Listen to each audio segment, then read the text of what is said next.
Welcome to the Think Onward webinar series, everyone. Today's topic is about your path to success and starting a geoscience consultancy. All right, so just a quick rundown of the agenda. We're going to talk about what's a pre-mortem, what are the most common killers of early stage companies and where you can start, and then we'll roll into the QA. So I think it's important in almost all things in life to figure out what the end goal is before you get started. And so that's a lot what we're going to focus on today. The question you should ask yourself is, a year, 2 years, 3 years from today, uh, if I'm not making enough income to sustain myself, why did this happen, right? And this will help us position ourselves better for success.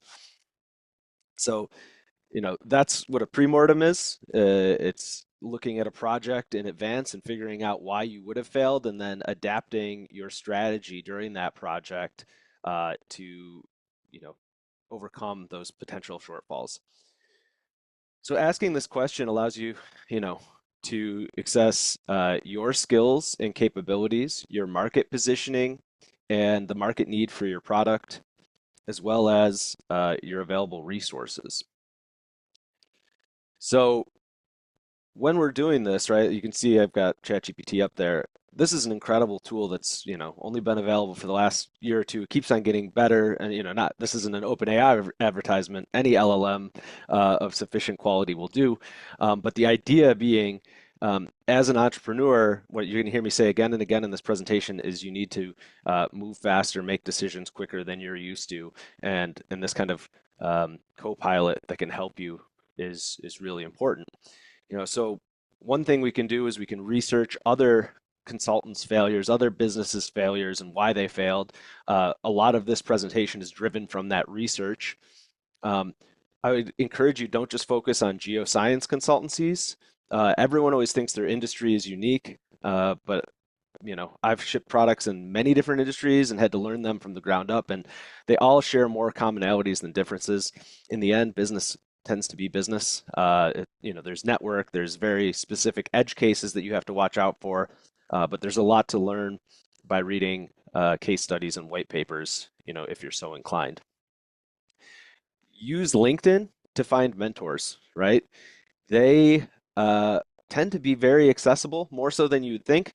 If you find people that have similar experience, maybe they already are running a successful consultancy, and you approach them kindly, succinctly, humbly, gratefully, like almost anyone who is an entrepreneur has knows how painful it can be to start, and they'll give you 30 minutes of their time, if you have specific questions and you ask for a time blocked, period. Um, and that's a great way to build network and really take steps moving forward. Meet with as many people as you can when you're starting out across various specializations, and take all that knowledge and then figure out what rings true for you and your business.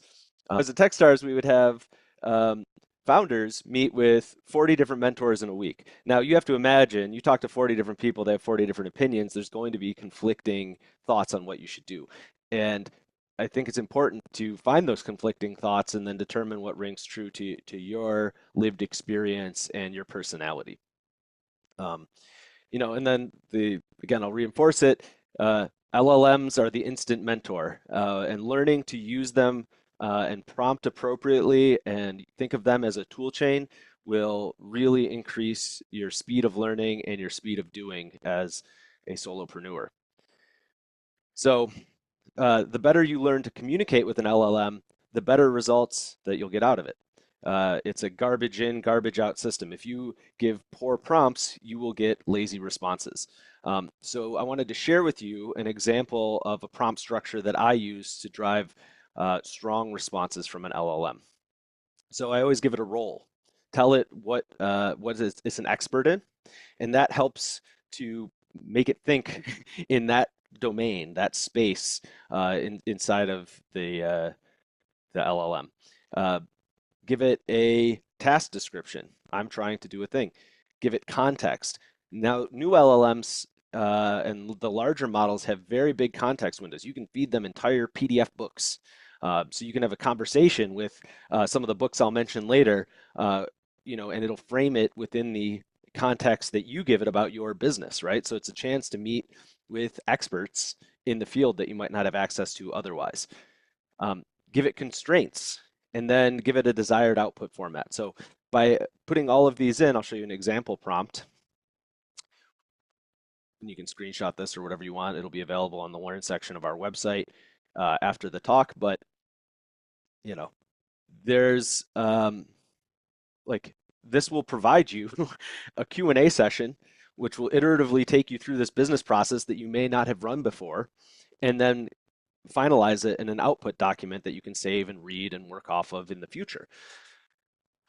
So I think that, this is the future as a solopreneur. Even coming from a venture capital background, we're seeing more and more people move into fields where they're working in teams of 1 to 5 and they're bootstrapping.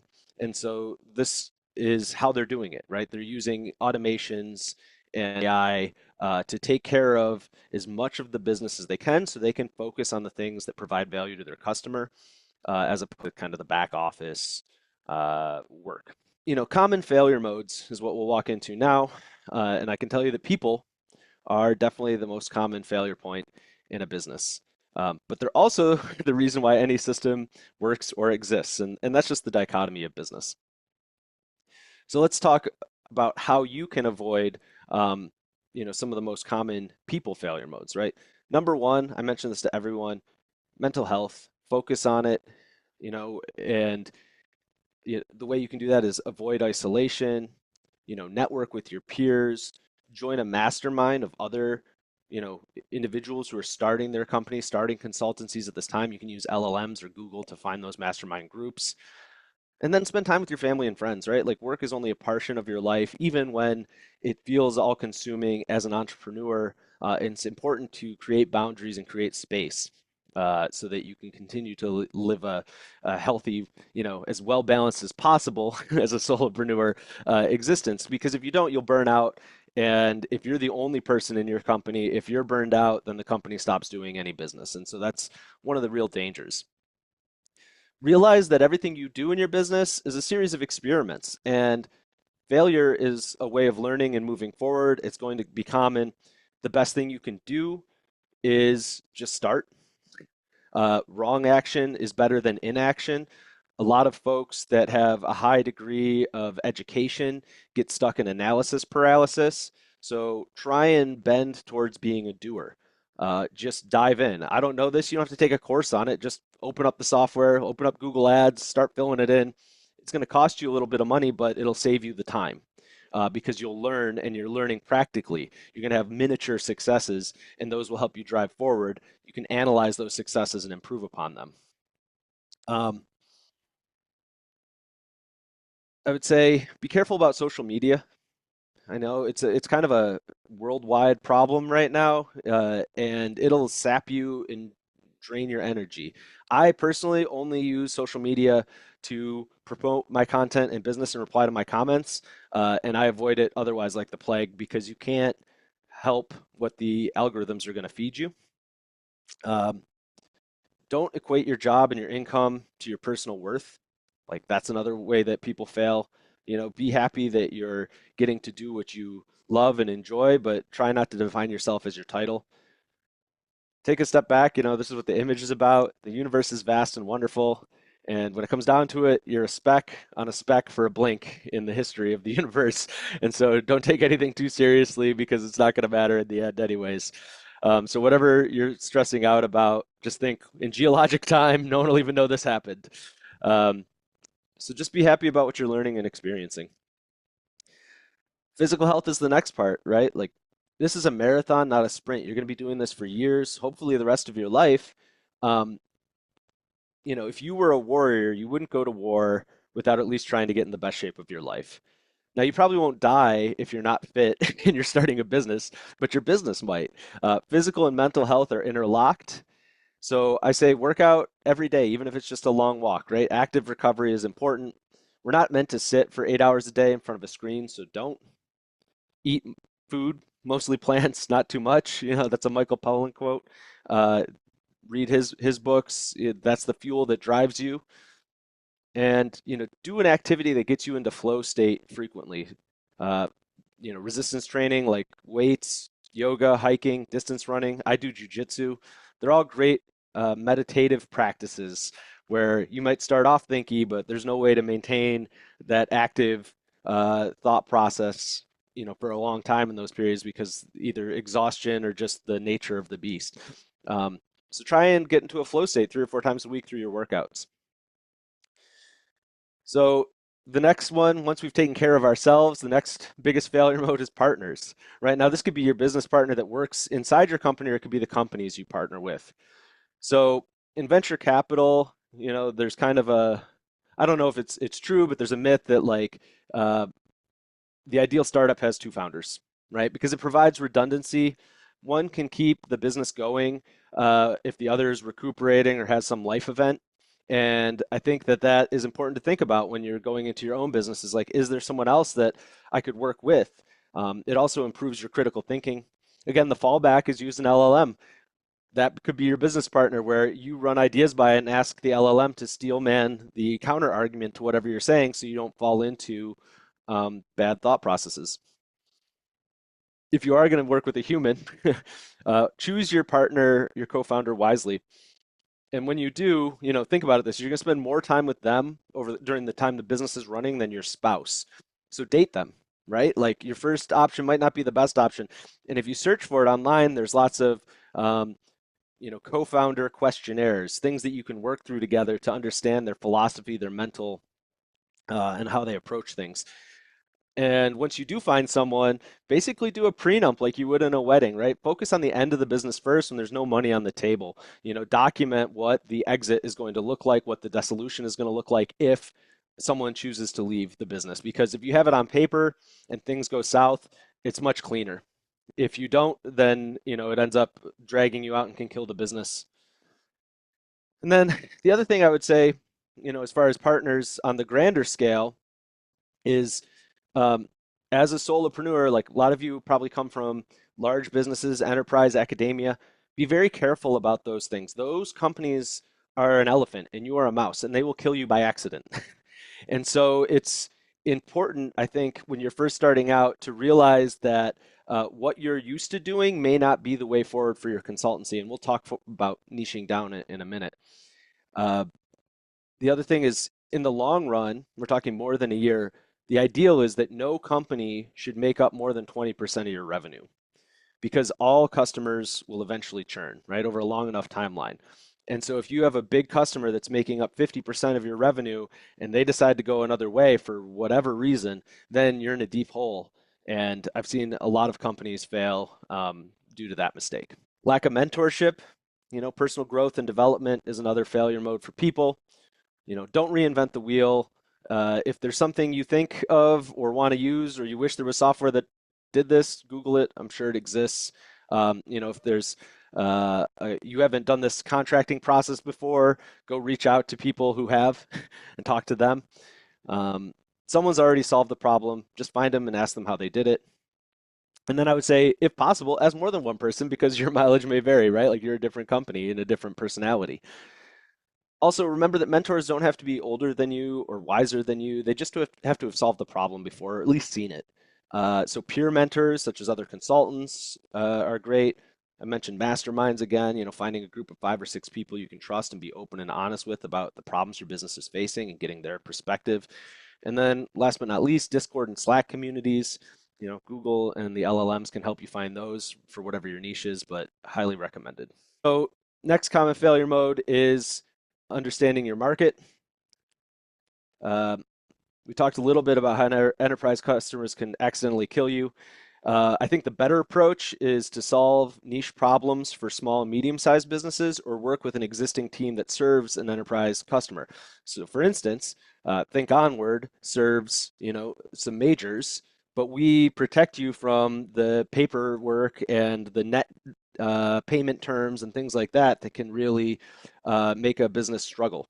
So I think that those requirements from enterprise customers can take up so much of your operational time that it ends up, you know, taking away from your ability to sell and do actual work. And that's another reason to be careful about engaging with them. So how do we find our niche? And what is a niche, right? So I'd say one, let's talk about this. To be the best in the world at something, you can just keep anding together concepts until you're the last business in that marketplace. And since you're dealing in a global marketplace, there's still probably enough customers and revenue to help you stay in business, hopefully, right? Like, and this is where some of the LLM and market sizing stuff comes in. But so for instance, you probably aren't the best in the world at seismic interpretation, but you can be the best seismic interpreter and specialize in the Anadarko Basin and focus on unconventional plays and use AI-driven inversion techniques, right? That's your unique value proposition, and that's how you're the best in the world. So how do we validate that, right? Like we've determined that this is what I'm the best in the world at. You can start doing keyword research using some of the keyword research tools and see if people are searching for that. You can do customer surveys, literally again, get on LinkedIn, talk to people, ask what problems they're having, look for the known players in that marketplace, try and just have some conversations. These aren't necessarily even sales conversations, they're just discovery. And I think it's a great way to get more information and find out what people really need. So the other way people fail in their market is ignoring customer feedback. If you do have a customer or a potential customer, ask them what their needs are. Don't try and sell them on what you're selling. Try and figure out what their pain points are. One of the questions I ask is, if I could have a magic wand and make one thing from your job go away, what would it be? Right? That tells you what they hate about their job. And if you can solve that for them, they're going to pay for it. Think about things like net promoter score as you start to get established, right? That's the question. How likely are you to recommend, our firm to a friend or colleague? And you can track that over time to see if, folks are really enjoying your service and product.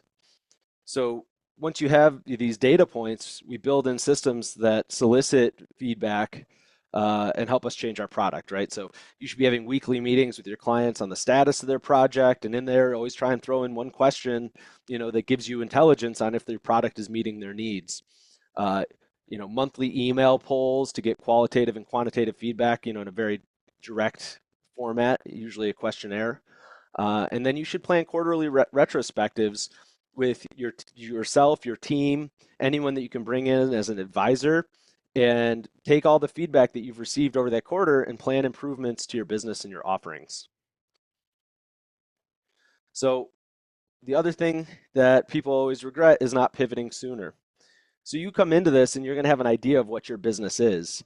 But through that customer feedback cycle, you're going to see opportunities that you could meet that might more closely meet your customer needs, might be a bigger marketplace.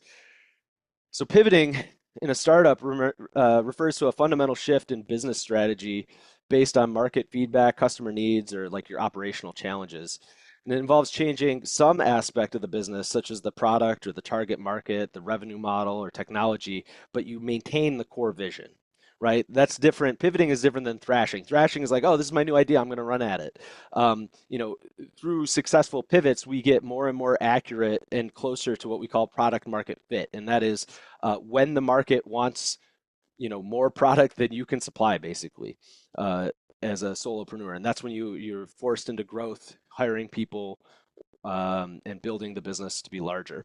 So some example, pivots for, would be like moving from oil and gas to geothermal, going from a service-based consultancy to building a software product, in the same niche, going from traditional interpretation to AI-driven solutions. Those are all pivots, and they can help you be more profitable. So let's talk a little bit about managing resources. Okay, for a solopreneur, effective resource management means balancing your time, your finances, energy, and your skills to maximize your productivity and avoid burnout. With limited resources, you have to prioritize the highest impact tasks, manage your cash flow carefully, leverage automation wherever possible, and outsourcing, right? We're delegating whenever something is outside of our core competency, and then, protect your personal bandwidth, like we talked about in the health section. And this is how you're able to sustain long-term success. So biggest resource is cash when we're talking about business. And being undercapitalized is the most surefire way to go out of business. I've made that mistake at least twice in my career where I started a company with not enough reserves to make it to the point where I was sustainable. So ideally, you have established savings before starting and that you're not afraid to burn through. And then you set a limit. When am I going to call time out? If I run out of cash, then I need to have enough time to go back into the job market to sustain myself. Um, some, the gray area in this is if you can continue to do other consulting work, other side work to help your cash flow without taking away too much from your business. But that gets very tiring very quickly because you're running two businesses instead of one. I would say on average, it's going to take you 1 or 2 years to get to the point where you're self-supporting 100%. And it takes usually about 5 years before you start to really feel comfortable because you've built a book of business and enough is recurring and you're able to get your marketing honed in, that you're bringing in new customers to replace the ones that are churning and maybe seeing some established growth. So it's a pretty long journey and you need to prepare for that up front. On the financial side, again, I would say know the difference between a bookkeeper and a CPA, right? If you are doing a volume of transactions and you're having trouble doing the bookkeeping yourself, or you just don't want to do it, again, we want to delegate the things that we're not expert at to someone else. Bookkeepers are relatively cheap, and you probably won't be doing a ton of transactions, so you can probably meet with someone for an hour or two monthly, and that's going to cost you, 100 or 200 bucks, and it takes it off your plate. And so that's a great way. And then there's, in the US, there's certified professional accountants, CPAs. They're much more expensive hourly, but you should be meeting with them probably quarterly because they'll be able to give you better insights on your business, help you with tax strategies and things of that nature.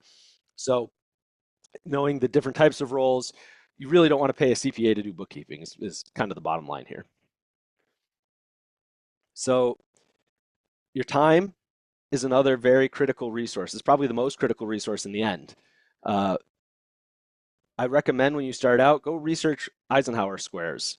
We want to work on only what's important.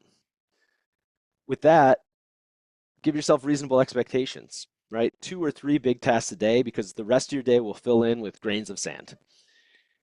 If you come from academia or enterprise, put these quotes on sticky notes and stick them on your monitor.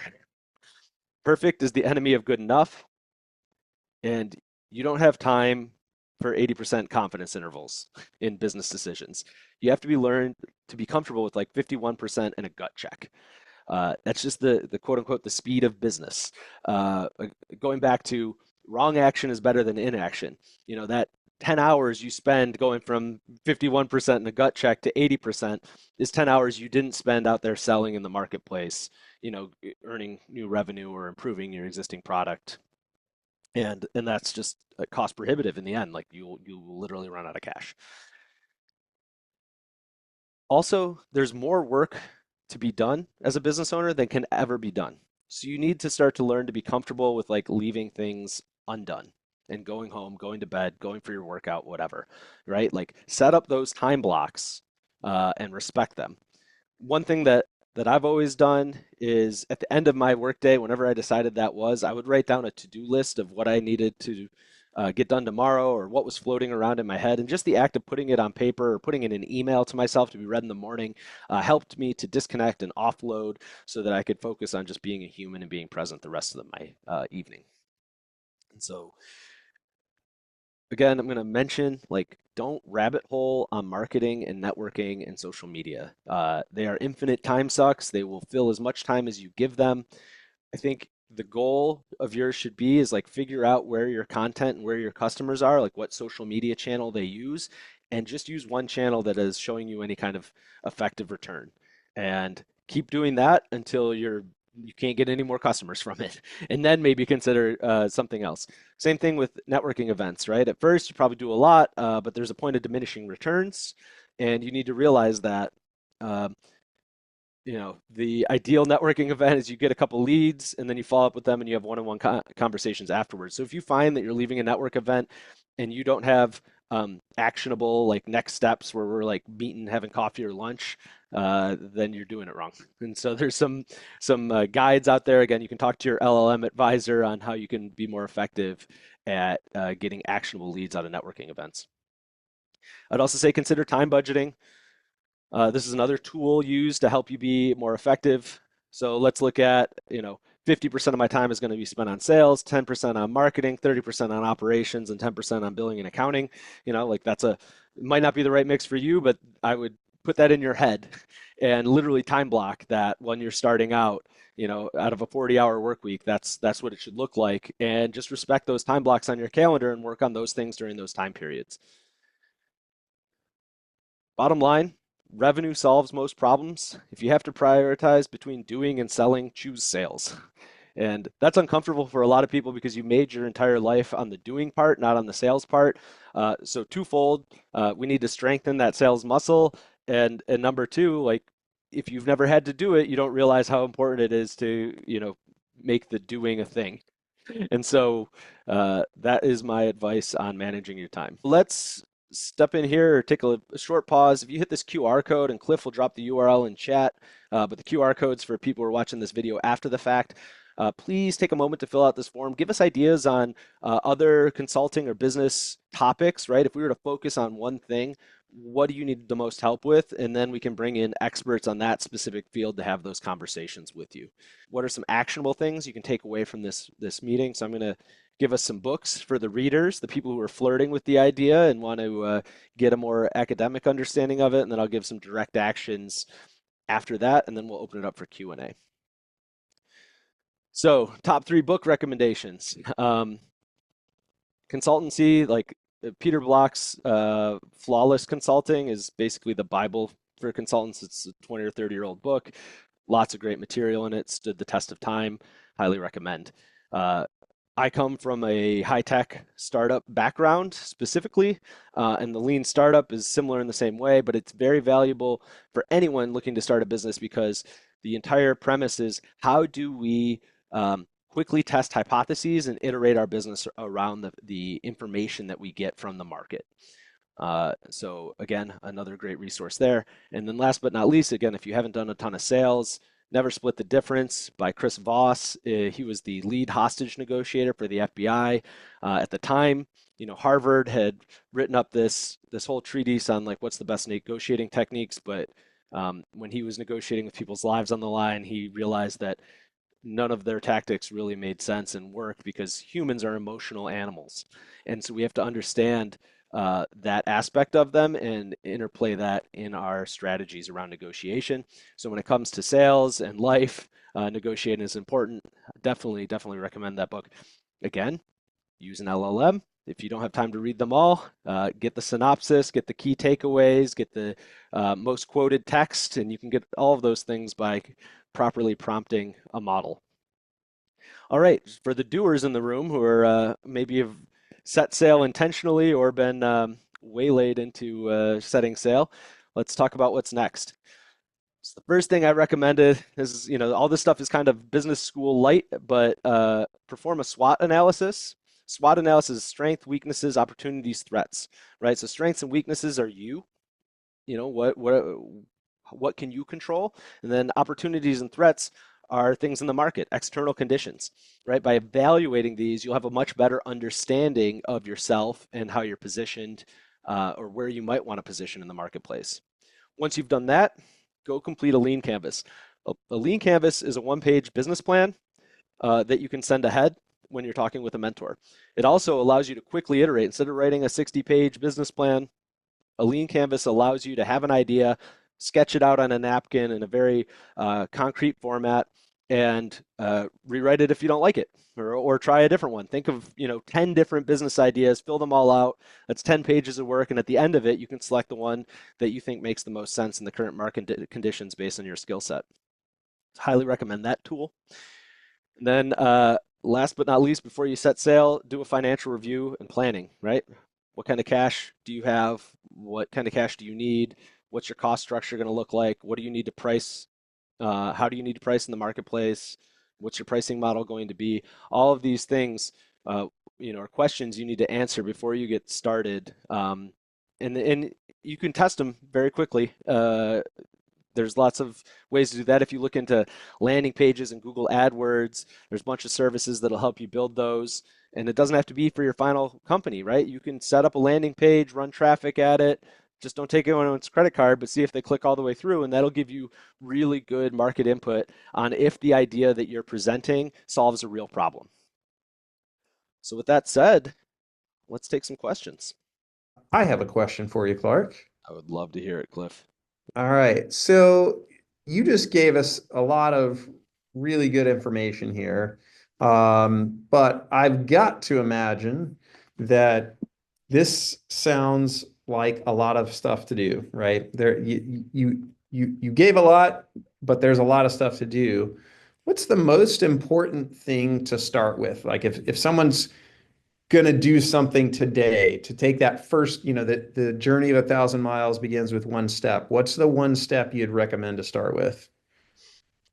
So I think it depends on your situation, right? If you're thinking about consulting but gainfully employed, then the answer is different than if you're in the market and I need to make cash now. I'd say if you're thinking about consulting but gainfully employed, I would grab that first book and give it a read, right? Because I think it'll really show you the breadth of skills that you need in order to be successful in that business. And then you have to be honest with yourself and decide if that's something you actually want to do. If you're in the market and we've already burned the boats and we either have to get to that city or not, then I would say the best thing you can do is contact 10 people you already know who could be potential customers on LinkedIn and ask them all for a 15-minute meeting so you could bounce some ideas off them because you're thinking about being a consultant, right? And phrase it just like that. It's not a sales call. We're just talking about the what ifs, and you're going to ask them what are the pain points they have, do they already work with consultants? What do they like about that experience? What do they not like about that experience? And then you just share whatever expertise you have as well, right? The idea is that this is somewhat of a conversation. And what you're doing is a little bit of inception, right? That, like, hey, maybe he's the right guy. And you're also figuring out what you need to present to the next round of people, right? So after you finish those first 10 customer discovery calls, right? You take your notes, you consolidate them, and then you start to validate the hypotheses that you generate from those notes against your next 10. Um, Always end your call with whoever you talk to with the question, is there two people that you can introduce me to? Right? And it could be two people to introduce me to help me further on this journey, or potential, customers that you might know, or things like that. But always try and leave the meeting with a next step, right? And maybe the introduction may be to their boss, right? And if you're lucky, now you're on the sales journey. But at minimum, we always want to have the next cohort of calls getting baked in for us. Is it necessary to have an LLC in place before going after your first client? And will having an LLC make you more attractive to some companies? Good question. Good question. I would say the answer is, like, you probably need an LLC to do business with a client, of if they're of substantial size. If it's a personal friend and a small company, you might not need it. You can operate as an individual. And you'll get a 1099 at the end of the year. Um, the LLC really comes into play from, like, a legal protection point, like standoff distance from your personal finances. In truth, they tend to protect the business more than they protect you. So if you were to go bankrupt personally, the business would be intact, is how it ends up coming out in the wash most of the time. There are services that can help you stand up an LLC very quickly. One of them is called Stripe Atlas. I'm not endorsing or anything like that, but these are just like things you can go Google the competitors for and figure out which one's right for you. Stripe Atlas, and the other one is I think it's called Homebase or something like that. But those are, again, if you're a U.S. domestic. I know we have a large international audience. I know that there are equivalents internationally as well, right? So if you go, like, what are Stripe Atlas competitors in Africa, or Stripe Atlas competitors that help Africans establish U.S., a U.S. company, you'll find the services, and you can kind of uh, figure out what's right for you. I would also recommend, like, find a business lawyer that has experience in the thing that you're trying to do. Um, so if you're a international business trying to work with a company in the US, like you should find someone who's done that. And, most times, in my experience, every lawyer will take the first call because they're prospecting like you would be as a consultant, right? And so you can get a lot of valuable information on that first call and figure out like what the path forward needs to be. So definitely use that opportunity. One important foundation for consulting, at least in the United States, is having a spouse or a partner with a health insurance plan or other benefits. What do you recommend for consultants who do not have this option? Yeah, I mean, I honestly, the healthcare in the US really hurts entrepreneurship as a whole and makes us struggle as a marketplace. Options that you have, depending on your age and health status, is high deductible plans through a state marketplace. And kind of at some point you're just taking the risk and you're only covering like catastrophic things. I get hit by a bus, I have cancer, that sort of thing, where you're paying out the deductible.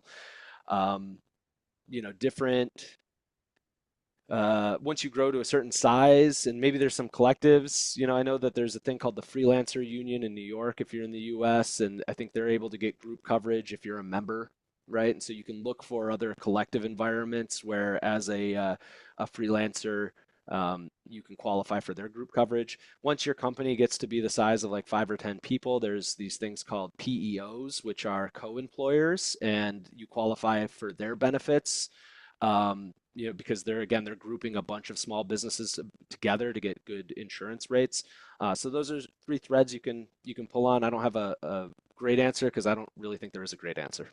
Yeah. And one other thing I would add to that, and I am by no means an expert on this either, but if you were in that situation, you didn't have a spouse with such a plan, you could get a high deductible plan. And I've known um, entrepreneurs that go out and work to negotiate cash prizes or cash prices for health services in advance of getting those done. And a lot of people have found that actually to be quite cost effective because if your healthcare provider doesn't have to file anything for insurance and you're just going to pay cash, like a lot of times, anecdotally, they've said sometimes those visits are not much more than their copay was before. I'm not an expert on it, but that might Yeah. be something to Google and find others that have a lot of experience doing that.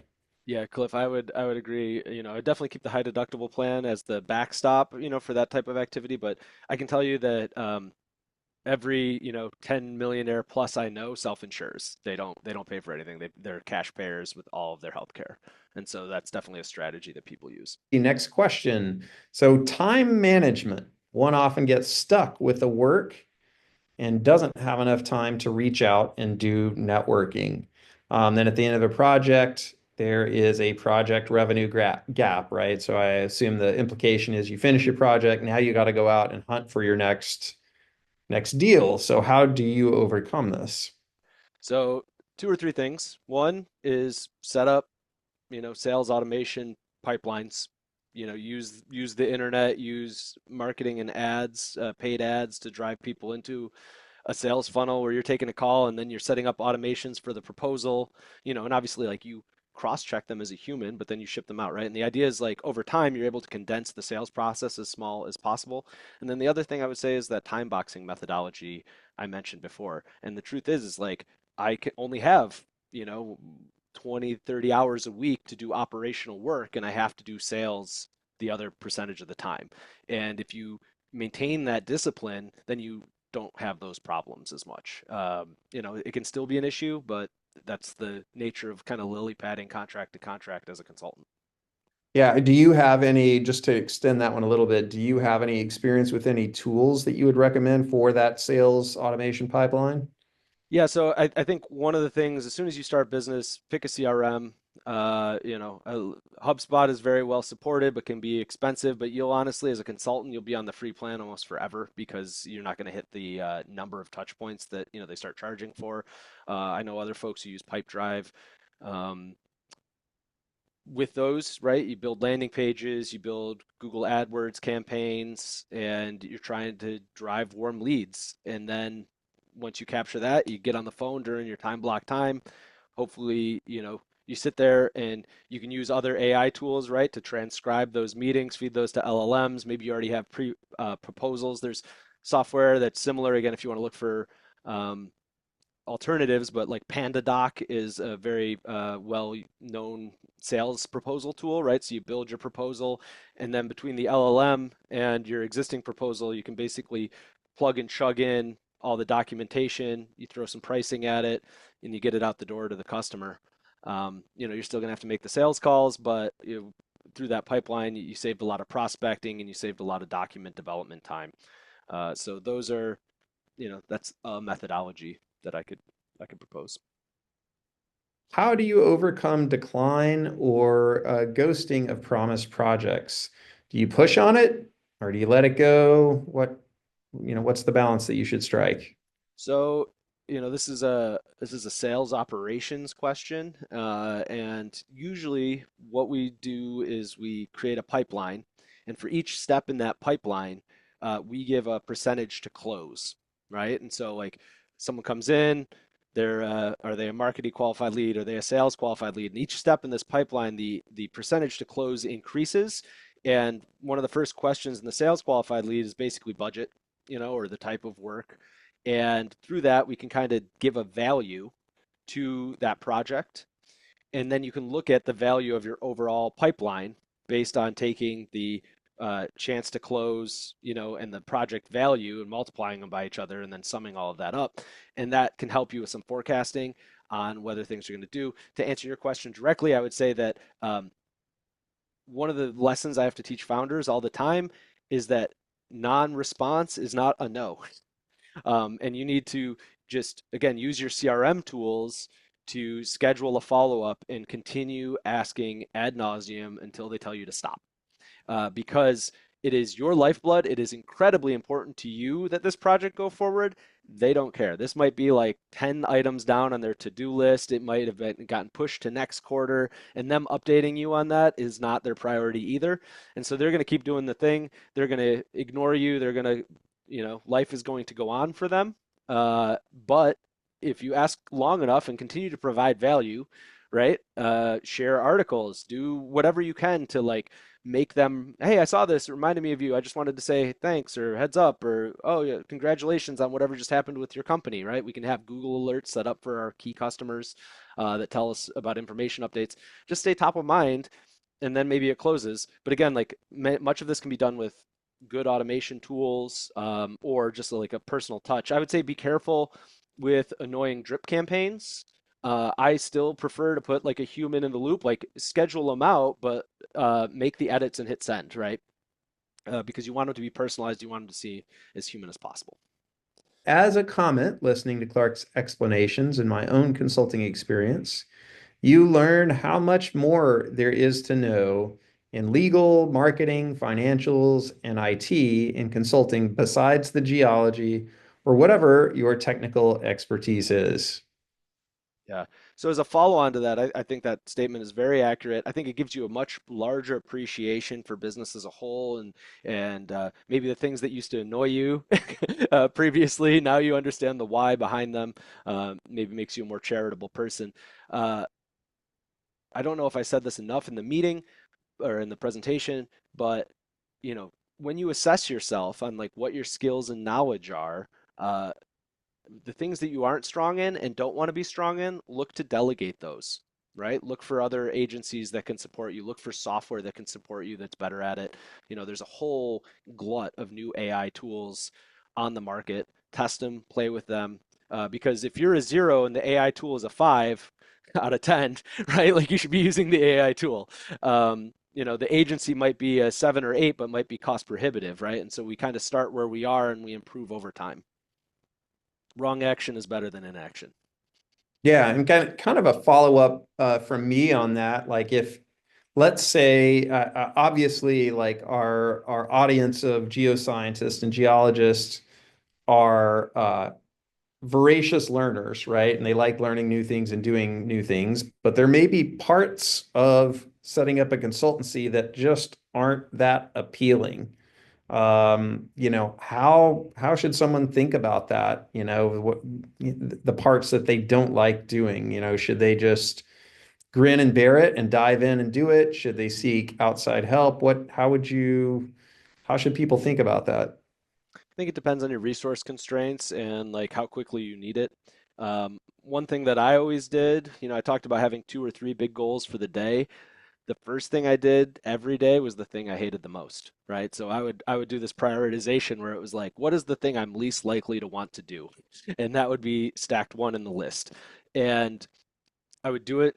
Some days I wouldn't finish it, but I'd take a swing at it, right? I would chip at it, and then when I got fed up, I would move on to item number two and item number three, and it would be number one on the list the next morning. So that's one way that you can kind of eat the frog or whatever they say. Uh, and then, again, delegation wherever possible. Delegation and automation is really the name of the game in 2025. If you're not thinking about building every part of your organization in such a way that you're not building yourself into the business, because think about this, like Peter Thiel says this. He goes, um, take your business and imagine, what success looks like. Okay, now multiply that times 10. Anytime you're building this business, look at the 10x number and figure out how you would have to build it to achieve that. Because if we build to the 1x number, we're going to put a glass ceiling over our head, right? Because there's things that are not scalable that we will do and happily achieve the 1x number. But when you go 10x bigger, you have to come up with scalable solutions. And that's really what I'm driving at here: delegation, automation, um, things of that nature, and building yourself out of your business, right? Ideally, a really successful consultancy in the long run is one that just pays you and you show up as basically a board member because you've hired a general manager, you have a team of consultants, and you've scaled to the point where you're no longer doing the interpretation. Now, that may not be what you want, and that's okay, but it is a great thought exercise for removing the parts of your business, that you don't want to do regardless. If all you want to do is seismic interpretation, okay, well, we're going to have to start doing these other things anyways, and eventually maybe we can take them off our plate if we're successful. Uh, if you want to own a successful consultancy and eventually be the CEO and board member that just gets paid out via dividends, again, that 10x methodology allows you to properly structure your business from the get-go. Really appreciate everyone's time today. Have a great day, and we will see you next time. Thank you all. Appreciate your time.